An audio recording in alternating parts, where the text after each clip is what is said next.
Yeah. So like what happens when some data gets stolen? Like what do those guys do with the data? Yeah, it depends.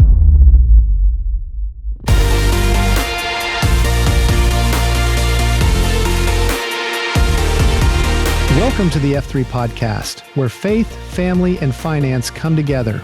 Real talk, real stories, and practical wisdom to help you grow in every area of life.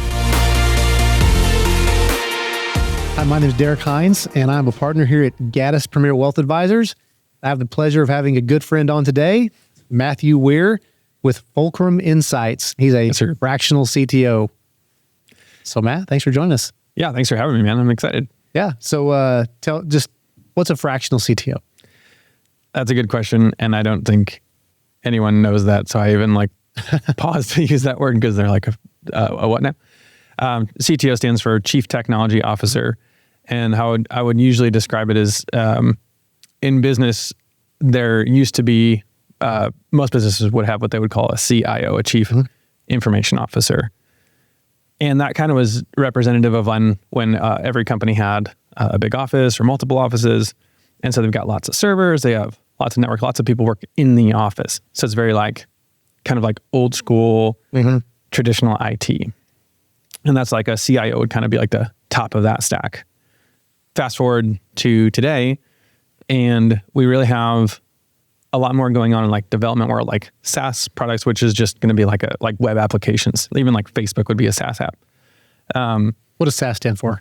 Software as a service. Yeah. Yep. So, so any software you call a service, like Facebook, Instagram, but then the more business ones are going to be things like maybe HubSpot or Salesforce, Office 365. So when we stepped into that kind of stuff, the world changed quite a bit, and it kind of turned more into there was a lot of software development and a lot of cloud considerations and just sort of this overarching need of technology, not just in traditional IT and offices, but more cloud infrastructure, custom development. And CTO was kind of traditionally CTO would kind of be the head tech guy in a software development company. But it's kind of evolved now to where most companies have so much of that in their business that a CTO is a pretty good fit for pretty much any modern business at this point, where the CIO, and no offense to any of my friends that are CIOs, I have a lot, was really kind of geared more toward that more traditional setup that's kind of going away. Now, luckily for CIOs, they're still well equipped to probably do the other stuff. But anyways, so CTO, it's technical leadership. Sure. And the job there is to have sort of this even balance of consideration of technology and business. Yeah. So it's I'm not just going to find the coolest stuff. I have to find cool stuff that solves the business problem and having to have things in mind like ROI and what it's like to support it going forward. Does the choices that I made, do these companies exist in 3 years? Stuff like that. Yeah. Yeah. So it's really the application of technology in business. That's probably better. Can I say it? Yeah. To put it shortly. Yeah. I'd probably go too much, but yeah, that's accurate. Yeah. Cool. So what drew you to that kind of work, or what got you started? Yeah. I'm a nerd. I think that's a big part of it. Is I've always just really enjoyed technology and computers, and the more and more that I worked in tech, just the more and more I saw opportunity to solve big problems in really creative, cool ways. Yeah. And specifically, the ways that I started seeing were through automation in the MSP space. That'd be managed service provider. And managed service provider it's basically an outsourced IT company. It's an IT company, and they serve lots of companies. And I was at an MSP for a long time, nearly 10 years. And I just started really seeing all these problems that we dealt with every day, where it's fix a printer, fix this, whatever. That there was actually ways through code, through scripting, to identify those problems. And if you could identify those problems, then when they're happening. And a lot of times when they're happening before someone notices they're happening. And it turns out that you can also make the same kind of scripts to do the work that you would have normally done to fix it yourself. And I was like, oh, I think this is kind of a a cheat code. This is cool. And I just got obsessed. I got completely obsessed. And we can ask my wife. She's here today. I worked way too much because I just got absolutely obsessed. I was staying up all night, just writing stuff, just writing code. And it was just really cool to see there was no limit to how much you could automate. And so I think like that whole tech thing just kind of like led me like slowly into like, I like tech. I can solve problems with tech. And oh my gosh, there's like this creative aspect to tech where you can just do really cool stuff. Yeah. More than just like reinstall a printer. Yeah. So I know, some of the things we've talked about in the past, there's like a whole nother language in the world that you live in. Yeah. So you said code and scripting. Like what? Yeah. What is that? Yeah, I know. So I'm sure most people have heard of things like code and scripting at this point. But maybe That's not true. Not true. Okay. So imagine you have a text file and you write a bunch of words. There we go. So like a Word document. A Word document. Okay. And in that document, you essentially describe a series of events that you want to happen. Sure. So a really interesting thing here that'll probably help. It's like telling a story. It's telling a story, but through text. So a really important thing that I would say almost no one understands. And if you take anything away from all this nerdy stuff, I'm saying this would be a really good one. Everyone seems to think that you can automate or make software to make your problem go away. But the problem is you can't automate or make software for anything that you don't have a well-defined process for first to do it manually. If you don't have a manual process where a person does this stuff, and not only a process, but a proven process, because you can make a process to do anything and that doesn't mean it works. Like it might be terrible. Or right. Or maybe it's like it needs improvement, like it kind of works. Be inefficient. The second that you put that process into code, it's infinitely more expensive to keep changing the code than it would be to like change like the to-do list for your, minimum wage staff or whatever, right? So you change that list until it's like perfect.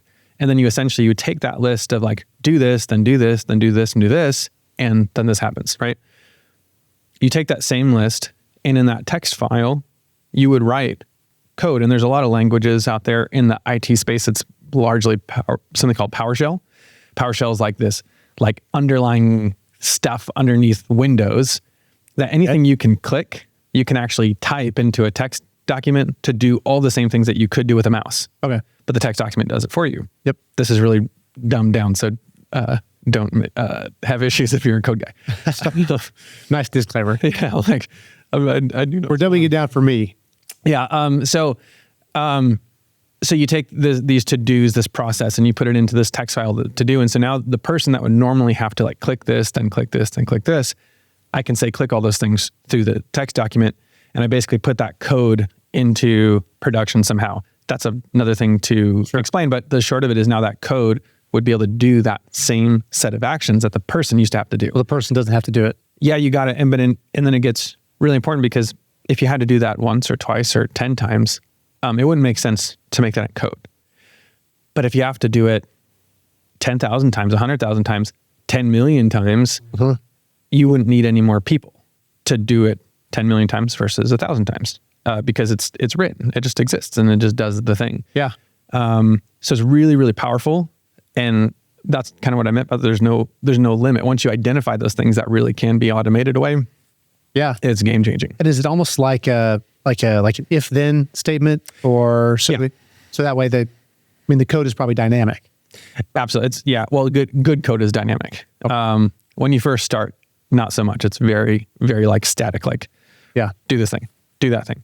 But when you get better at it, good code is dynamic. It'll recognize a variance and make an adjustment. And even like context and you can write some really impressive stuff. And AI is coming in to help us do a lot of that, so where you don't have to be as creative even in your sort of like if then else, because AI can kind of analyze that for you and just come up with the outcome of what should happen.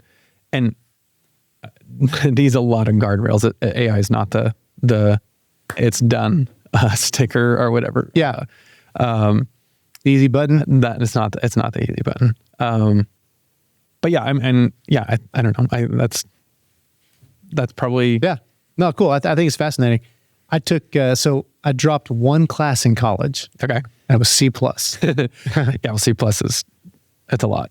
That's good. That justifies me dropping that class. Yeah, I'll give it to you. I don't even know C plus, but I tried to learn it for like a minute, and I was like, I hate this. Yeah. I'm not even a great developer. I have a lot of people that I work with that are much better than me. I learned enough to do really cool stuff to figure out the opportunity. Yeah. And then I brought in people that had been doing it for their whole life.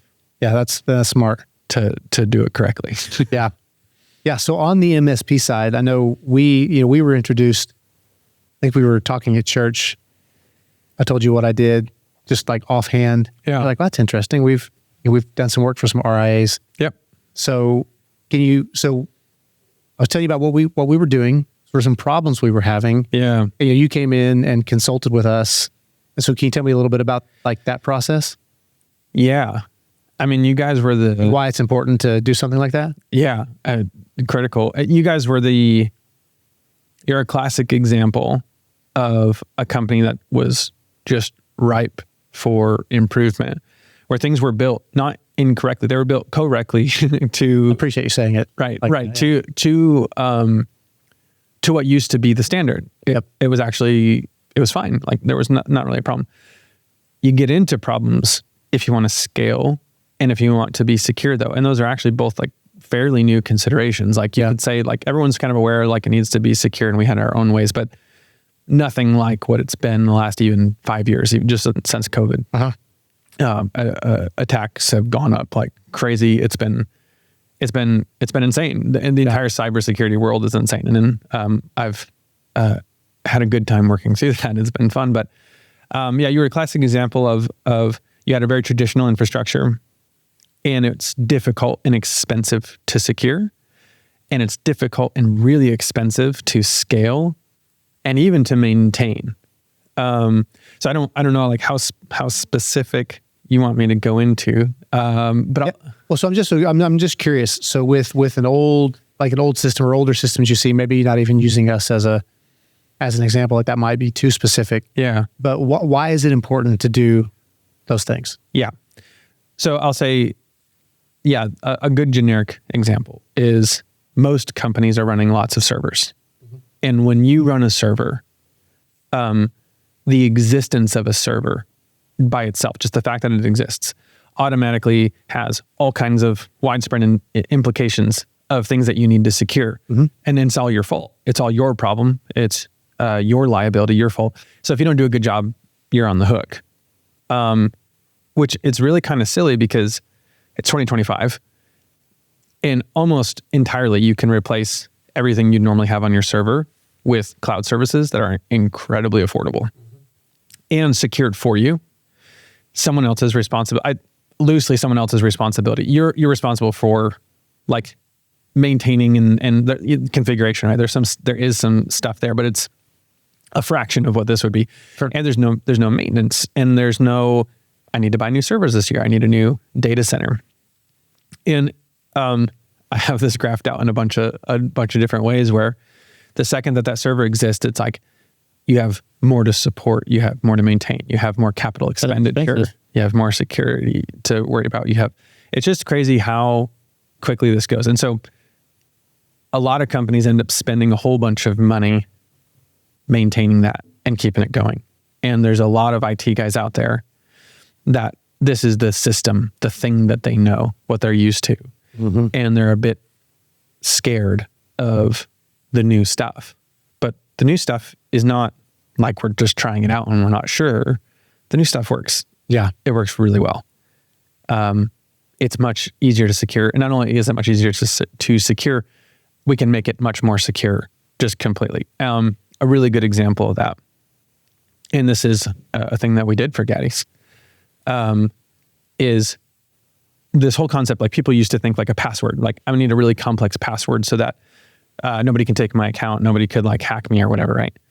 But today, like a password's pretty insignificant. Like a password doesn't really matter. A password's really easy to take, to crack, to do whatever. And even this concept of what you would call like MFA or 2FA, where you get like a code to your phone or a little 6-digit code that like cycles in and out, right? All of this stuff is defeatable. And the only reason that it doesn't get defeated is if no one has decided they want your stuff badly enough. Yeah. And if they did, they would take it. And so there's these new platforms like Microsoft 365, for example, and I hope I'm not getting too technical here. You can set all kinds of conditions that say like, I don't need just a password. I need some kind of proof that this is a computer that's a company-owned computer. This is a person that works there. They have not only their company computer, but they have a company phone. And maybe not only do they have all those things, but they're also currently connecting from an approved location, whether that's this office or someone's home. And you get to kind of set up all these different conditions that say for someone to log into this account and get keys to the kingdom, access to data of your clients, they have to meet all of these conditions. That's very difficult. It's very difficult to meet all of that. It's very difficult to get past all of this. And so what it does is it makes you just this absolute pain in the butt to get access to, especially when most companies like yours don't have a fraction of this stuff. And so it just kind of takes you off the radar largely. And you guys made the investment to do all of that. Yeah. And that's awesome. Yeah. It's awesome. Yeah. Well, cybersecurity is, it really is scary because most people, we know nothing about it. Yeah. And it's, we had, one of our partners, he used to reference the rainbow that went from one office to the next. Yeah. And it really, that's the perception is like this magic rainbow that all of our information goes back and forth on. Who knows where it goes or what it passes through to get to our office. Yep. And I know it seems like, every day you're hearing about some kind of security breach or a cyber hack. Yeah. Us that work in a business, I don't think it matters what business you're in. Like if you're not in like the cybersecurity business or the MSP space, you don't have the skill set to protect yourself. So you're completely vulnerable. Yeah. Unless you take measures to, hire an individual like you or a firm like yours to do the things that you do. Yeah. And most of those like data leaks where it's like, we've been hacked. What can we do? It's normally just absolute negligence. Yeah. Not some impressive hack. It's just negligence. Like some company just like failed to invest in their cybersecurity program. Mm-hmm. They didn't have policies. They didn't have protection. They didn't have anything. Yeah. They didn't have any of the stuff I just described for sure. And it's like pretty easy to take their stuff. And then eventually someone just takes their stuff and they're like, oh God, what could we do? We've been had, and it's their fault, and it's terrifying how much data is out there now. It's terrifying. Oh yeah. And it's even more terrifying how many companies either don't know or do know and don't want to spend the money to handle it because it's expensive, costs money. Like you have to pay for this stuff. People won't do all of this for you for free. Yeah. So like what happens when data gets stolen? Like what do those guys do with the data? Yeah, it depends. And it's a gamut. So usually it's something like they'll post it to the dark web and you can buy it, like buy a download. So it's usually going to be like an Excel sheet of names, social security numbers, phone number, maybe address, email, that kind of stuff. And depending on how like big the data is and how valid the data is and how much of an overlap there is or isn't, because there's lots of different leaks, right?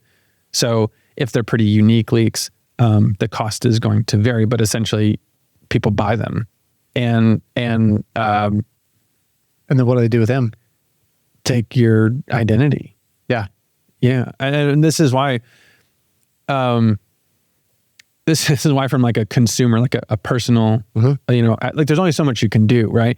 Even if like your company is the most secure in the planet, your customers and just like people walking around, their stuff's a mess. Like everyone's probably got their social security numbers and everything just sitting on their laptop that doesn't have anything that I just described for sure. Mm-hmm. So like, why would someone come, try to hack, Gaddy's Premier when like everyone that puts their social there also has all that information on their laptop and would gladly download a toolbar for 20% off that turns out to not work for some reason. Why didn't this work?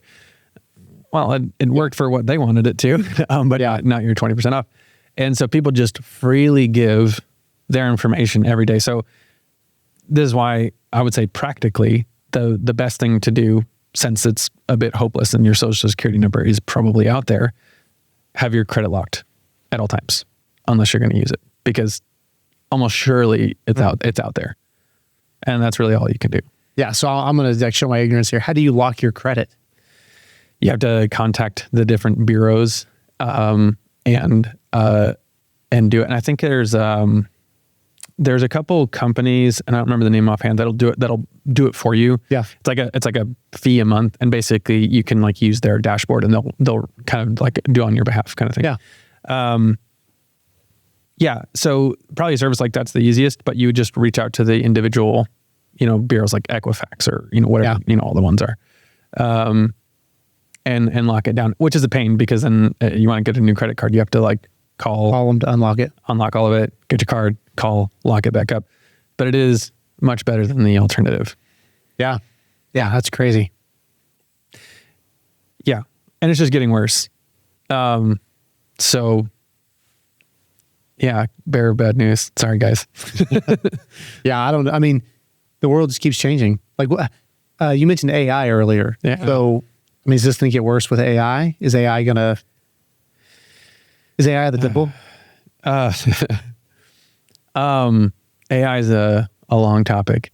It's a big topic. So I'm mostly optimistic on AI. That's a lot. So, okay. There's a lot here. So I'm trying to figure out a way to say something meaningful without like a 3-hour lecture.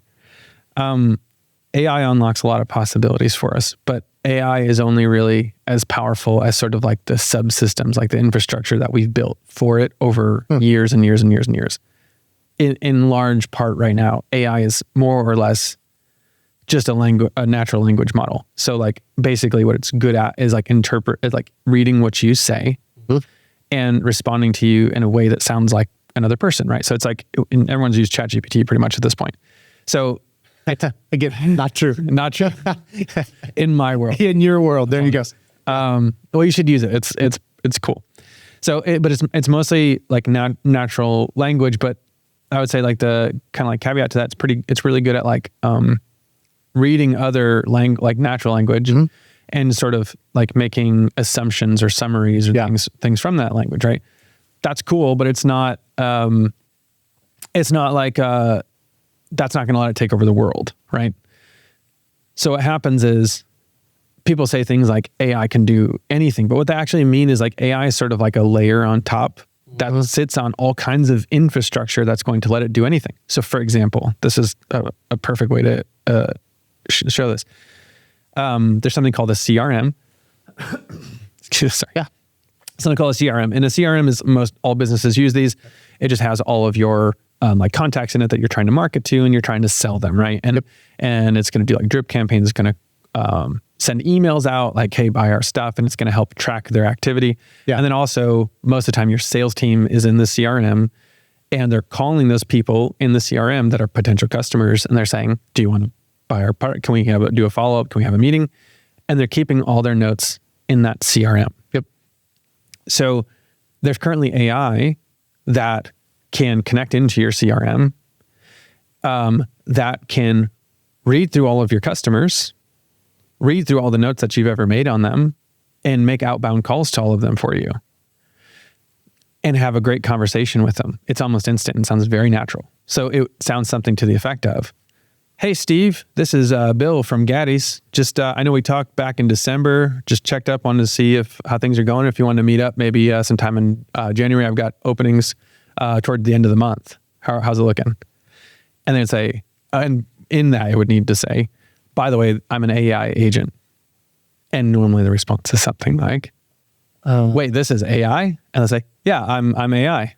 And they go, okay, well, okay. Yeah, I mean, I guess maybe I'm interested in a meeting. Like, what can you do? Hold And they have questions, right? Because they're like, of course, I'm being talked to about AI. They realize they were talking to AI. And in a really interesting way, it almost like is better than the real salesperson because it's very intriguing. Now They're like, curious. yeah, how's this working? So they'll talk to it more. So anyways, what will happen is they'll talk through this, and that same AI agent that hooks into your CRM can also hook into your calendar. And so it knows your availability. So if they want to meet with Derek Hines, they're going to say, well, Derek's got some spots on Thursday evening and on Friday morning around 9 a.m. What those work for you? And they're like, well, I guess Friday at 9 works. Okay, great. Let me get that sent out. What's a good email? Or should I use the email in here? Blah, blah, blah, blah, blah, the one in the CRM. Like, that'd work for me. And so it'll shoot it out, right? Crazy. Okay. But to be clear, what did AI do there? An important part of it, that it was a bridge of a whole bunch of different technologies. Yeah. So if we didn't have VoIP calling, which is the ability to make phone calls over data, over like the internet instead of like a traditional phone, it wouldn't have been able to call people. That took us years to perfect. If we didn't have a CRM, this entire industry, like CRM is like this massive industry that's been being built out for years and years and years and years. Yeah. So now this thing exists that has all this important information and context about all of your customers and their contact information, all this stuff. So all the data that someone would need to do this is all there.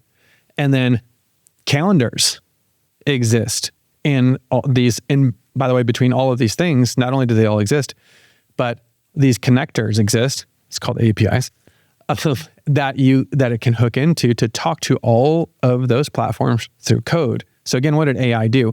Well, it didn't make the phone. It didn't make the CRM. It didn't make the calendar.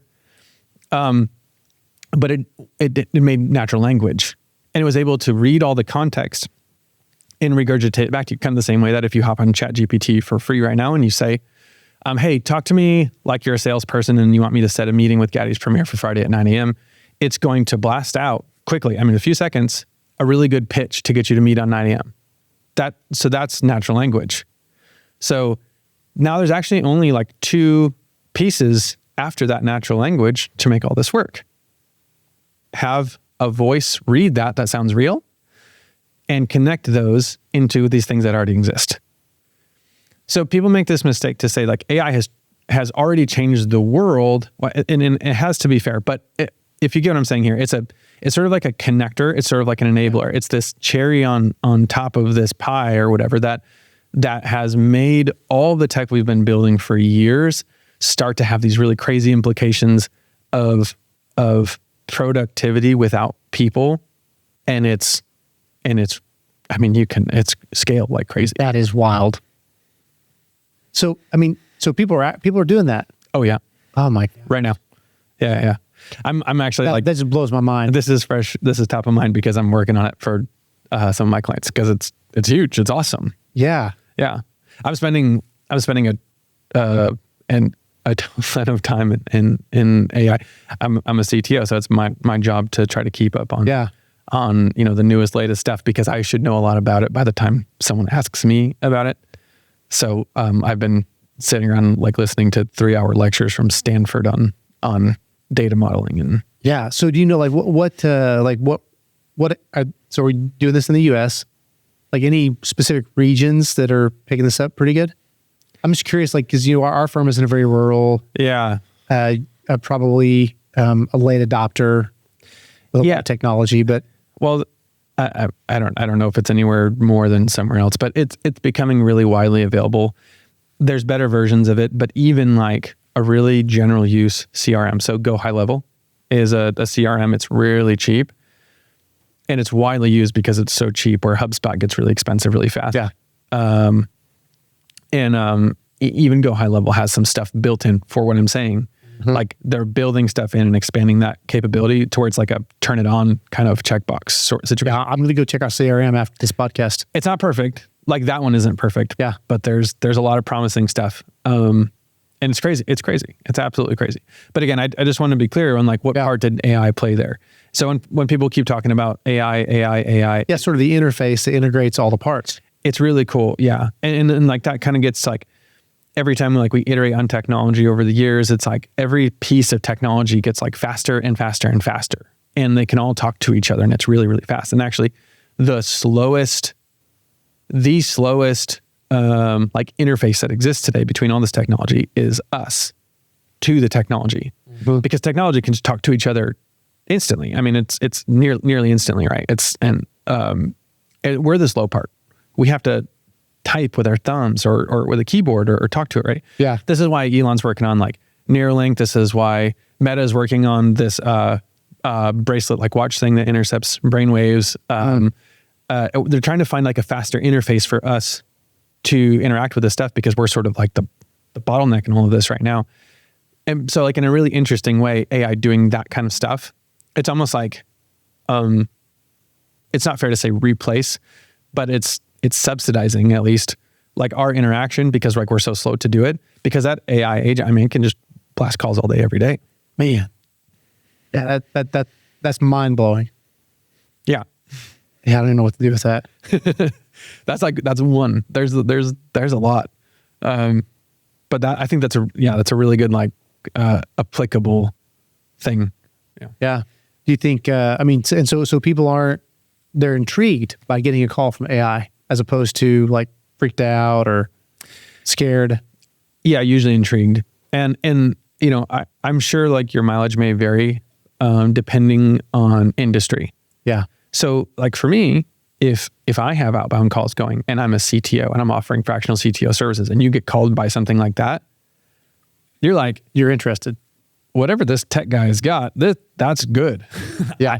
I don't have this. And so like for me, you know, when I'm talking to people, in my industry, I want to be overtly, this is AI. Look what I can do. Look at all this stuff I can do. And I've never even talked to you. By the time you get to me, you've talked to my robots for 3 weeks or whatever, right? Like, and that's a positive for me. Yeah. But that's not a positive necessarily for all industries. So there's a lot of hurdles in AI adoption. And one of the biggest ones is basically feeling out and finding sort of like the medium spot you can meet where people feel comfortable talking to AI. Like if you reach out to someone for support and you get a bot, right? You're like, oh, yeah, I just want to talk to a person, right?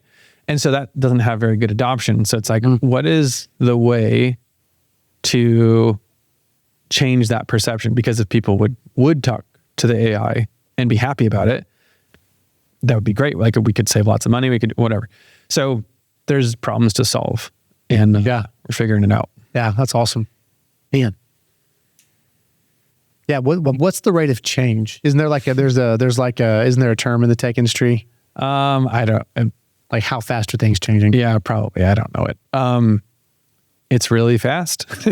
Yeah. It's really, really fast. And it's really, really fast. Although I'd kind of go back to almost like the analogy that I just said before, like all that infrastructure that got laid and happened. I always think of that book, Atomic Habits. Oh, yeah. When he talks about melting an ice cube, right? Yeah, Carol just listened to that book. It's such a good book. One of my favorites. But they talk about melting that ice cube where it's like, you know, if someone's heating an ice cube every single day or every week, whatever it was, you know, for months and months and months, and it's never melting because you're still under freezing, like you started like negative 100 or whatever, right? Oof.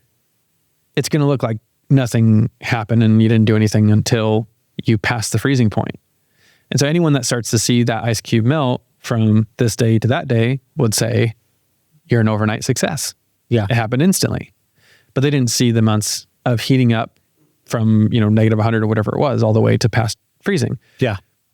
So there was all this work, but it's just like at some point you start to see the result, and the result looks instant, but it's actually this compounded work over a long time. And that's really what we're seeing right now. Because again, like AI wouldn't be nearly as impressive if all this foundation didn't exist for it to connect and work in. Yeah. Yeah. So I think we're seeing like the fruition of all this work for a long time, all getting tied together in meaningful ways. And it's mind blowing, and it seems really, really, really fast, but it's been a lot of hard work for a long time. Yeah. Yeah. Well, that's good. Yeah. Just the whole concept of an overnight success is flawed. It sure is. You know, you think you see someone blow up on the internet and it's like, man, they're overnight success. Now they've been doing this for 20 years. Yeah, you got it. And there's a lot of parallels there to what you do, obviously. There's a lot of work and time to where things compound. Yeah. And you start to see results over time, and nobody likes that wait because they want to see the ice cube melt every day. Yeah. Yeah. No, I love it. You know, I'm big on habits and structuring your life, structuring your day, because I feel like those are the things that make you successful, right? So if you do the right things over a long enough period of time, like it's going to happen. Yeah. You don't know when, but will you have faith that it will? Yeah. Yeah. You don't get healthy quickly. You don't become successful quickly. Or if you do, it has consequences. It's not sustainable. Correct. And I think, there's a lot there. It's like, people always say stuff like, I wish I had like the willpower to do that, or I wish I was the kind of person that would blah, blah, blah, blah, blah. And I think that a lot of people don't realize that you just get to make the same difficult decisions every single morning. And they're always hard, and you sort of eternally maybe don't feel like it. Yeah. And you do it anyway. That's right. Or you sit around and get fat and die. Yeah. Yeah. Yeah. I was having this conversation with someone the other day, and I'm just convinced. I mean, people that are successful are people that are really good at doing the boring things over and over and over again. Yeah. Yeah, I agree completely. It's an insane amount of discipline, and to your point, like the internet does not help. Like the influencers do not help, because they give this idea that it just happens, and I need to quit my job and just do this. But it's like I don't think like people realize like that job is kind of like building that muscle of your own discipline to show up every day. That's right. Because when you go on your own, you still have to show up every day.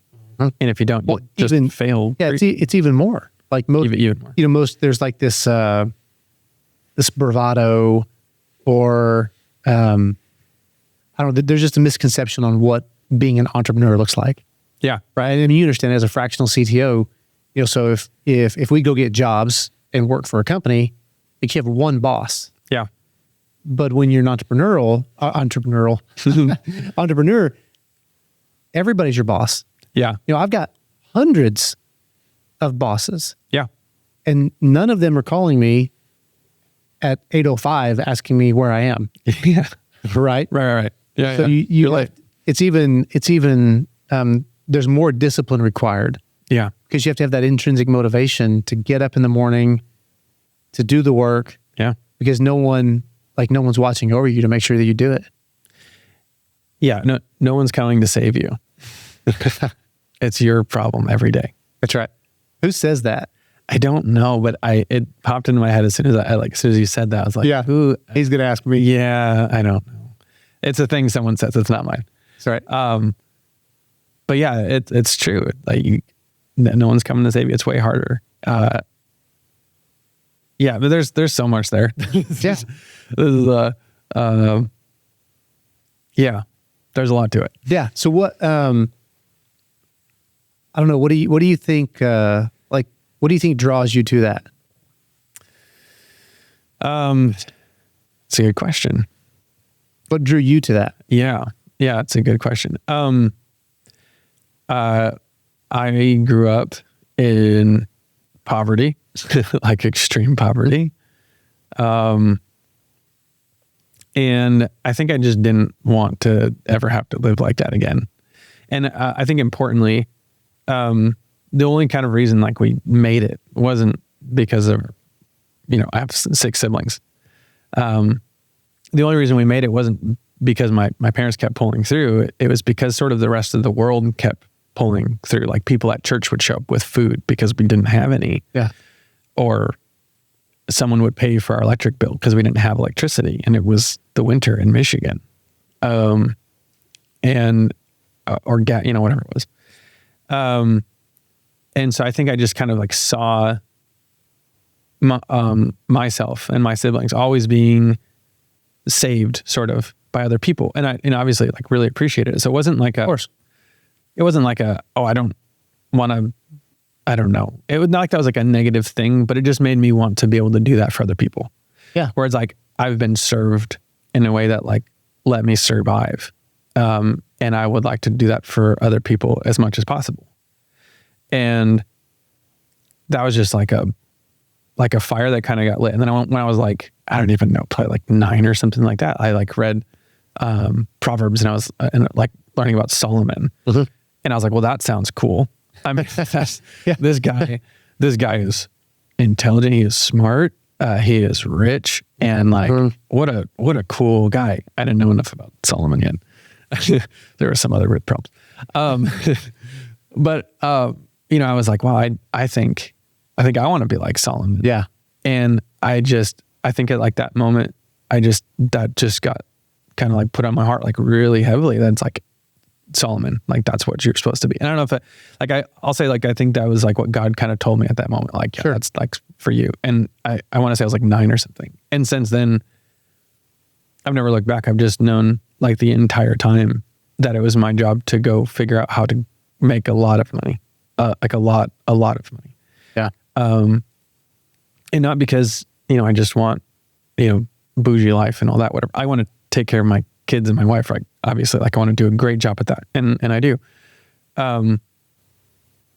But you can do that with a good job. Yeah. And that's not what I want. And so, yeah, I think it's just, I want to give away buckets and buckets of money to places that can place the money well. I'm about to go buy some buckets. Yeah. Yeah. You should. That's it, man. And it's just I wake up like every day with that on my mind. Like, yeah. And it's just like this never ending like fire of like, keep going, like not quite enough yet. Yeah. And again, not like I need more cash. Like if it was just for us, yeah, we could stop. Yeah. No, I think that's awesome. What are all your brothers entrepreneurial? Yeah. Yeah. Yeah. I'm pausing on one of them but he definitely is. Yes, both of them are. I don't know if I should mention it. One is here. Sure. Yeah. He's in the background. He was on our first podcast. So if you're curious what Josh looks like, first podcast. Yeah. Was Joshua. We're similar, just a little different. We're also only a year apart. We're so super close. Yeah. So Josh definitely entrepreneurial, and he runs his own media company, mostly film. And my brother Noah, man, he is constantly he's got some big thing going on. Dude's a genius. He's got like web hosting and crypto and reselling, and he makes bots and to do all that reselling and crypto for him. Yeah, he's a madman. Yeah, that's crazy. So you mentioned, so you're 9 years old. You guys are somewhat plugged into church. People are kind of helping you guys out. So it seems like, faith has played a big part in your life. Yeah, all of the part, man. Yeah, it's a miracle. It's a miracle that I think we all got out as unscathed as we did from the life that we grew up in. And yeah, it's all God, man. I mean, like all of my best friends at that time were all in various gangs, and I was just surrounded by drugs and gangs and stabbings and shootings. Actually, all of them are in prison or dead at this point. Wow. And I never touched any of it. I wasn't even like tempted to. I didn't even care about it for some reason. And like, that's obviously like a God thing when you're just surrounded by it and just no desire whatsoever. I don't know how or why, but yeah, God just always kind of like had my back through the whole thing. And we went through all kinds of this crazy stuff, and yeah, God shows up just constantly. And then just, absolutely everything that I do. And I usually say like we do is what really comes out, because I do everything with my wife. Yeah. Who's here as well? She's here too. Everyone came, my whole family. It's all for God, man. Yeah. Like the whole money thing, like money's a tool, it's amoral. It's amoral. Yeah. It's a source, not the resource. That's right. Yeah. Or a resource, not the source. Sorry. Yeah. And so it's a tool to be used. And I think that like everyone has like these different kind of gifts that can be used in different ways. And I really just feel like, God's called me to be a good steward of that, and get it where it needs to go, and has really helped me with opportunity to pursue it. I credit everything, my whole life. Yeah. Everything I do. Yeah. So what are some of the things that you do to keep faith more prominent in your life? Yeah. Put God first in everything. Mm-hmm. Yeah. In everything. I would say one of the easiest examples of that would be when you work in business every day, all day. And I just talk to CEOs all day of various companies. That's really what I end up doing. Money is what you talk about. Yeah. It's profits, right? Like it's running business. So we talk about money. And it's really, really easy because you're so consumed with the conversation of money to almost let like your perception be that money's the goal. Like it's like the thing, like the reason. Yep. And I think like my moral check on that is a few things where it's like tithing and giving stuff away. Like if it ever hurts to tithe, yeah, then like money's taken a spot that it shouldn't. Yeah, that's good.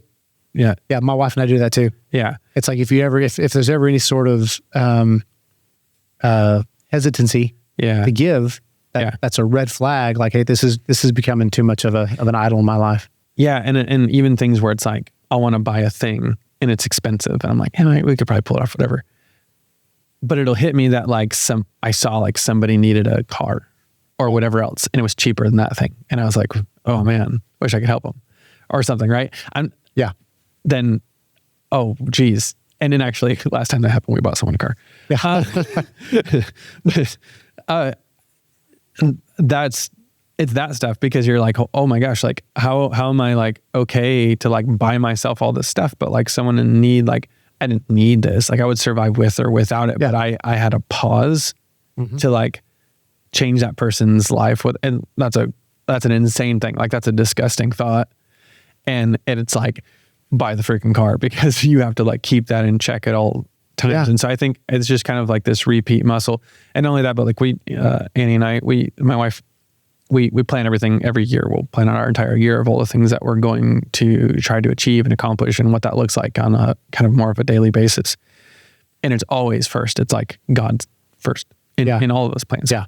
And like giving, God and giving is like the top before you get to have any of your other stuff that you aspire to be. It's like God has to be first. And then that's just a given. It's just a given, like that has to be it. So I think it's like you plan for it, you check it all the time with those little tests. And then you surround yourself with believers. I don't think you can do it by yourself at home. I think you got to show up to church. That's right. You got to show up, because that whole worship where you are thing is what lazy people say that don't want to wake up for church, even though you can almost go at noon, which is ridiculous. Yeah. You need to go. It's for the community. You need community or you're going to fail. Oh, 100%. Yeah. You have to be around people.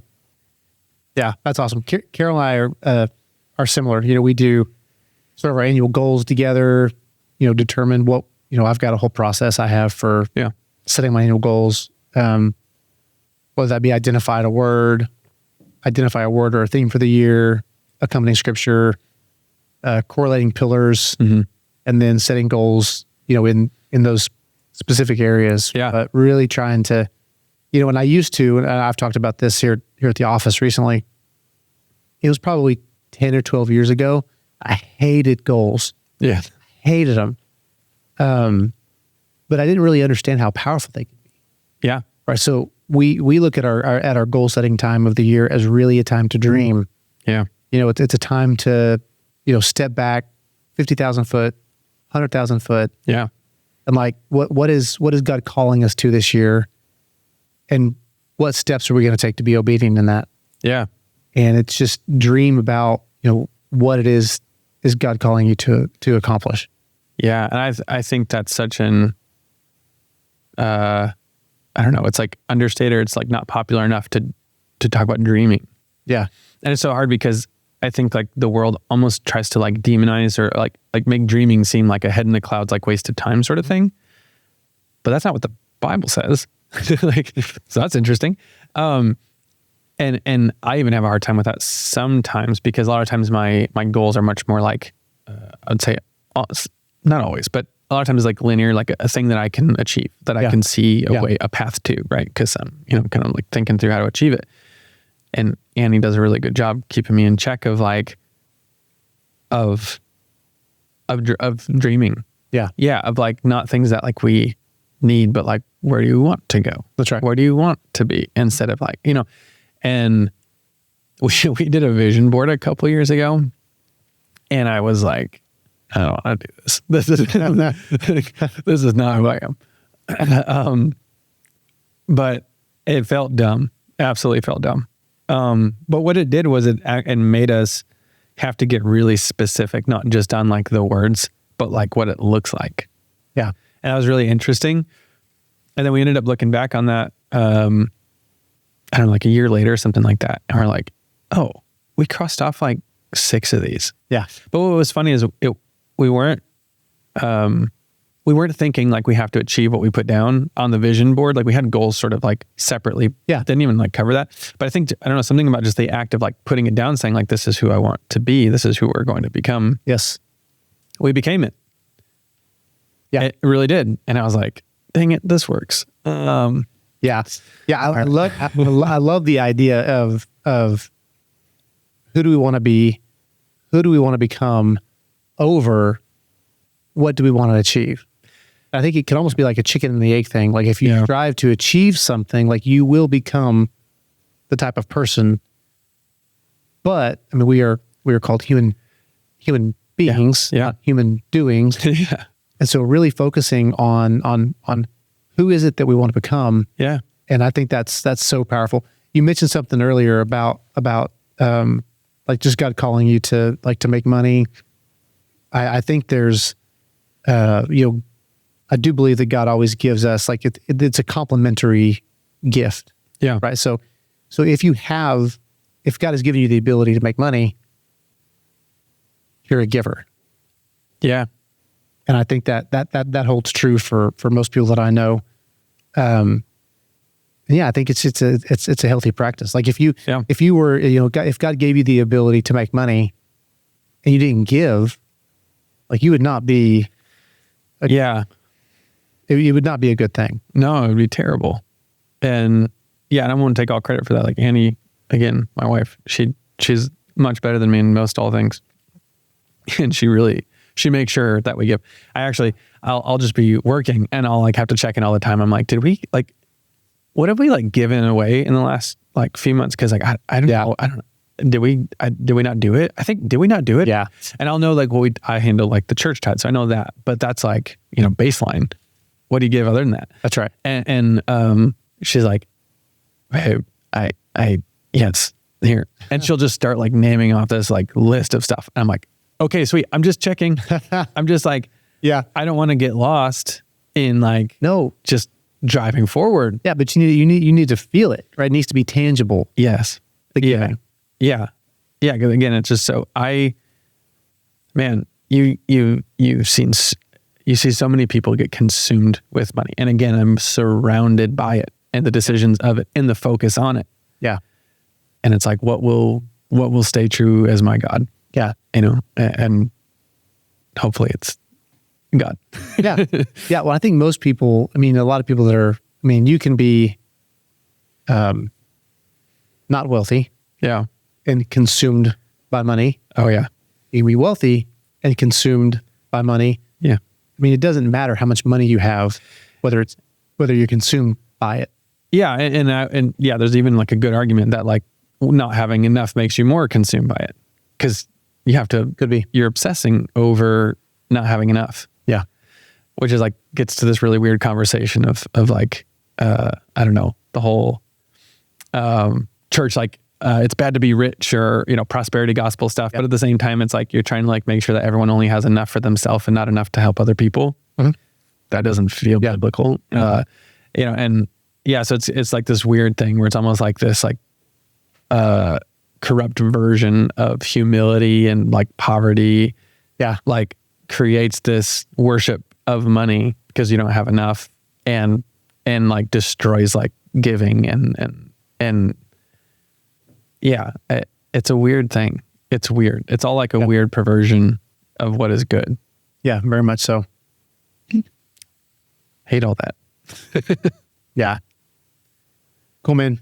Well, Matt, I can't tell you how much I appreciate you, your wife, and your brother. My whole family. Not your whole family. Well, yeah, actually a small part. Yeah. But I really appreciate you coming on. Like, I can't tell you how much I've just enjoyed getting to know you over the years and your encouragement. I know we are able to have, very honest and frank conversations about, what kind of goals we're trying to achieve, what we're trying to do. Yeah. And that is invaluable to me. So thank you so much. That was awesome, man. I'd say the exact same. It's tough sometimes to find, it's tough all the time to find that. Yeah. So, same, mutual. Yeah. Awesome. Well, I appreciate it. Thanks for having me. Have fun. Well, thank you for joining us. Again, my name is Derek Hines. I'm a partner here at Gaddis Premier Wealth Advisors. And if you like this podcast or content like this, please like and subscribe.